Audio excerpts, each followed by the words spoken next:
What's up, party people? Is Jimmy Butler going to be donning a Lakers jersey very soon? As somebody whose favorite player is Jimmy Butler, sorry to every Laker watching this video, I have a lot of thoughts on this. I'm Jaya Tewari with Lakers Digest, and let's get right into it. So, is Jimmy Butler headed to the Lakers? So, he recently went to a Los Angeles Sparks game, and for those of you who don't know, the Sparks are the Lakers WNBA sister team. They also play in Staples Center, and they also wear purple and gold. So, Jimmy Butler made this comment after the game to a reporter. He stated that for some reason, 22 looks good in purple and gold. So, with the statement, he was referring to number 22 on the Sparks, Cameron Brink, but as he is number 22 on the Heat and has been throughout his career, he is also referring to himself here and is sparking rumors that he himself would like to wear purple and gold. But this comes with an important caveat. First, the Lakers have already been linked to Butler when he hit free agency in the summer of 2019, but talks never got serious and he wound up going to Miami instead. He, of course, met the Lakers in the NBA Finals a year later in the Orlando bubble, but in the event that Butler ever did join the Lakers, though, he wouldn't even be able to wear number 22 anyways, as that was retired to honor the great Elgin Baylor. So, like I said, 22 theoretically looks great in purple and gold, especially on the Sparks, but if Butler was to come to the Lakers, he couldn't actually wear 22 on our team. So, that's something else, but more than anything, Jimmy Butler is a massive troll. That's one of the reasons I love him, and I think we should really take this at face value. But let's say that he isn't just trolling, and let's look into the actual feasibility of this happening. So, the Miami Heat have some decisions to make this summer regarding Jimmy Butler. Butler signed a 3-year, $146.4 million contract extension that kicked in prior to the 2023 season. He'll make $48.8 million in 2024 to 25, and then has a $52.4 million player option for the 2025 to 26 season.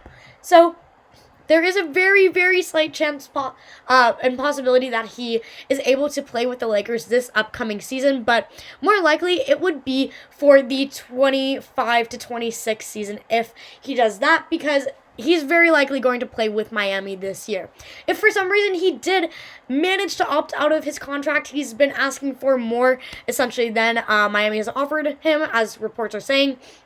The Lakers would have to make a massive, massive deal to Miami to make this happen, because Jimmy Butler is the heart and soul of Miami's team. He's their main leader. He is a postseason god, and just really ramps it up and brings them and consistently just brings them to the playoffs every single year, even if they haven't gone super far. This past year, he is still the one who is responsible for even leading them there in the first place. So to get Jimmy Butler, we would have to lose Austin Reaves, D'Angelo, and Roy most likely, as well as probably one of our first-round picks for this trade. And I don't think that is likely to happen, especially if you watch my video that I just made about Dan Hurley. It looks like the Lakers are switching their kind of strategy to developing their younger players instead of trading for superstars like Jimmy Butler. And once again, like I said, Jimmy Butler is is my favorite player in the NBA at the moment. Again, I know that's terrible to say as a Lakers fan, but it is true. And doing this, I really had to reconcile with my own feelings, because you guys know I've been really we need to develop our younger players instead of trading for superstars. And so this one really made me stop and think for a minute, because of course I want my favorite player on my team.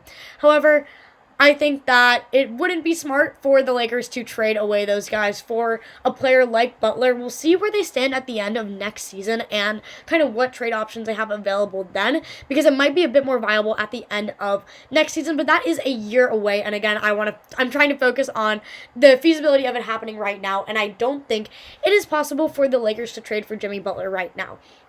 But if for some reason, let's say we did give up some of our core starters as well as our first-round draft pick, what does that actually look like for the Lakers if Jimmy Butler does make it? So, first of all, let's take a look at his averages. He averages 18.3 points a game over his career. The past few years, he's been in the 20 to 21 range. So, although he is sort of reaching his prime and might be declining soon, considering he's hitting age 35, he's still really at his peak as a player. And he's just so offensively minded. He has that mama mentality, in my opinion, and he just has great stats overall, plus his leadership skills and just charisma in general are really something that should be accounted for that wouldn't necessarily show up in his stats. But like I mentioned, he is getting old, and he will be 35 by the start of next season. A player in their mid-30s is destined for some decline in performance. He had his worst assists, rebounds, and steals averages in 2023 to 24 since joining the Heat. His shooting percentage and points average also decreased from his 2022 to 23 season. Even though that was a really minor decrease, it does show his age, and the Lakers already have one aging superstar. I don't even need to name him. So would it be worth it to give away so many of our players for an aging superstar? Again, I'm trying to talk about this objectively and not let my Jimmy Butler fangirl love come out. I'm trying to look at this from an analyst perspective. It doesn't make sense in that. It doesn't make sense in the region of he is dropping, even though it is a very minor decline in his points and stats. He's still getting old, and that's something we need to take into account.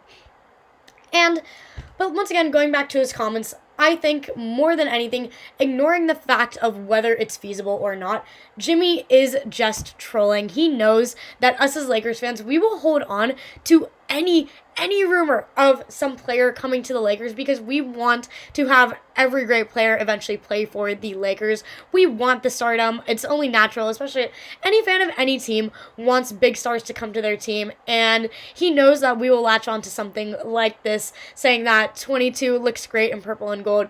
He is just messing with us, and I do firmly believe that, even if I wish it was otherwise. And once again, let me remind you, if you can't think of any other trolling he's done, let me remind you of this infamous picture from the start of the season. He showed up to his his media day pictures showing up as Emo Jimmy just to mess with everybody, and now all of his official stat lines and photos from the season show up as this ridiculous photo.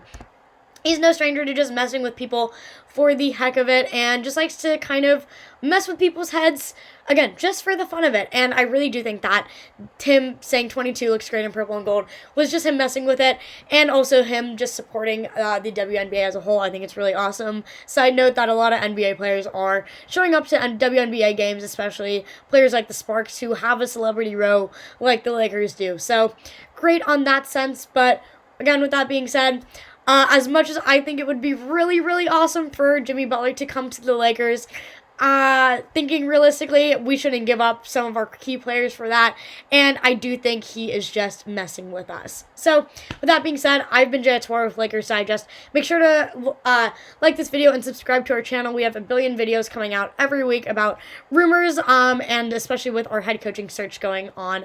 We have a ton coming out about that, so again, make sure to subscribe, and I will see you next time.